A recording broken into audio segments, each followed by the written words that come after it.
wabarakatuh. Perkenalkan, nama saya Bangkit Setia Pamungkas dari kelas 5A-2 Klaten akan membacakan cerita tentang Pangeran Diponegoro dalam melawan penjajahan di tanah Jawa. Pangeran Diponegoro dalam melawan penjajahan di tanah Jawa. Pangeran Diponegoro adalah putra dari Sri Sultan Hamengkubuwono III, memiliki nama asli Raden Mas Antowiryo. Lahir pada 11 November 1785 di Yogyakarta. Sosok Pangeran Diponegoro dikenal secara luas karena memimpin Perang Diponegoro atau disebut sebagai Perang Jawa karena terjadi di tanah Jawa. Perang ini merupakan salah satu pertempuran terbesar yang pernah dialami oleh Belanda selama masa pendudukannya di kerajaan. Selain itu, sejak tahun 1821 para petani lokal menderita akibat penyalahgunaan penyewaan tanah oleh warga Belanda, Inggris, Prancis, dan Jerman. Van der Capellen mengeluarkan dekrit pada tanggal 6 Mei 1823 yang menyatakan bahwa semua tanah yang disewa orang Eropa dan Tionghoa wajib dikembalikan kepada pemiliknya per 31 Januari 1824. Namun, pemilik lahan diwajibkan memberikan kompensasi kepada penyewa lahan Eropa. Pangeran Diponegoro membulatkan tekad untuk melakukan perlawanan dengan membatalkan pajak Pusawa agar para petani di Tegalrejo dapat membeli senjata dan makanan. Kekecewaan Pangeran Diponegoro juga semakin memuncak ketika Patih Danurejo atas perintah Belanda memasang tonggak-tonggak untuk membuat rel kereta api melewati makam leluhurnya. Beliau kemudian bertekad melawan Belanda dan menyatakan sikap perang. Pada hari Rabu 20 Juli 1825, pihak istana mengutus 2 bupati keraton senior yang memimpin pasukan Jawa, Belanda untuk menangkap Pangeran Diponegoro dan Mangkubumi di Tegalrejo sebelum perang pecah. Meskipun kediaman Diponegoro jatuh dan dibakar, pangeran dan sebagian besar pengikutnya berhasil lolos karena lebih mengenal medan di Tegalrejo.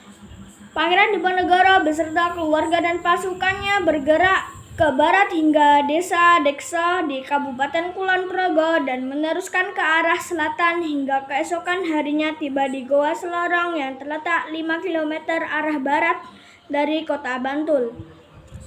Pangeran Diponegoro kemudian pindah ke Selarong, sebuah daerah berbukit-bukit yang dijadikan markas besarnya. Pangeran Diponegoro kemudian menjadikan Goa Selarong, sebuah goa yang terletak di Dusun Kentolan Lor, Gua Sari, Pajangan, Bantul sebagai basisnya.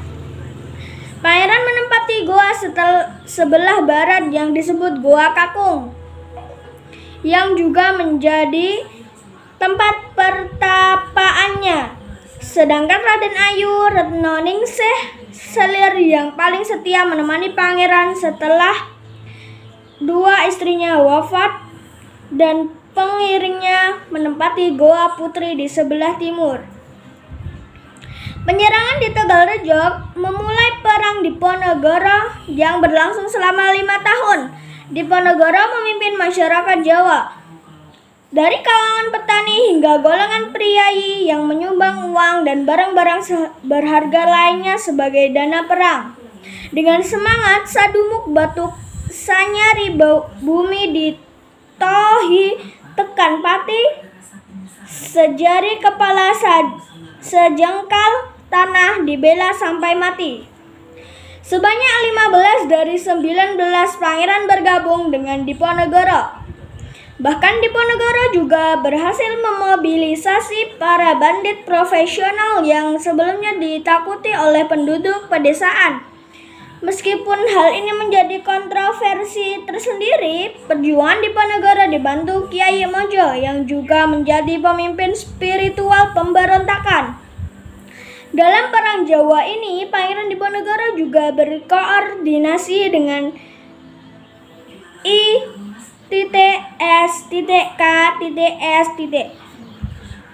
Pakubuwono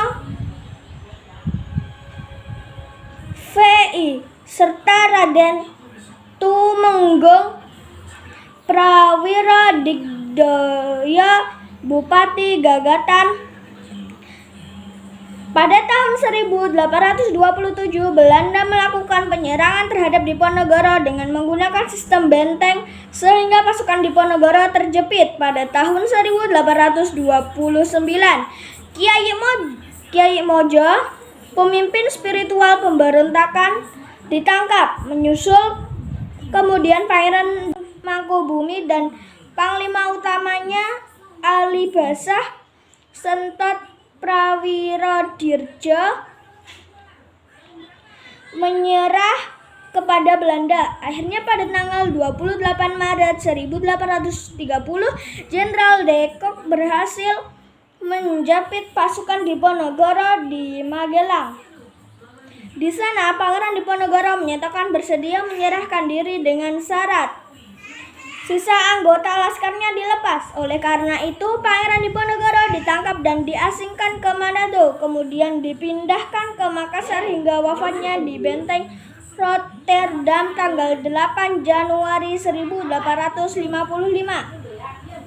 Perang Diponegoro yang terjadi selama 5 tahun 1825 sampai 1830 telah menelan korban tewas sebanyak 200.000 jiwa penduduk Jawa. Sementara korban tewas di pihak Belanda berjumlah 8.000 tentara Belanda dan 7.000 serdadu pribumi. Selain melawan Belanda, perang ini merupakan perang sesama saudara antara orang-orang keraton yang berpihak pada Diponegoro dan yang anti Diponegoro antek Belanda. Akhir perang ini menegaskan penguasaan Belanda atas Pulau Jawa. Wassalamualaikum warahmatullahi wabarakatuh.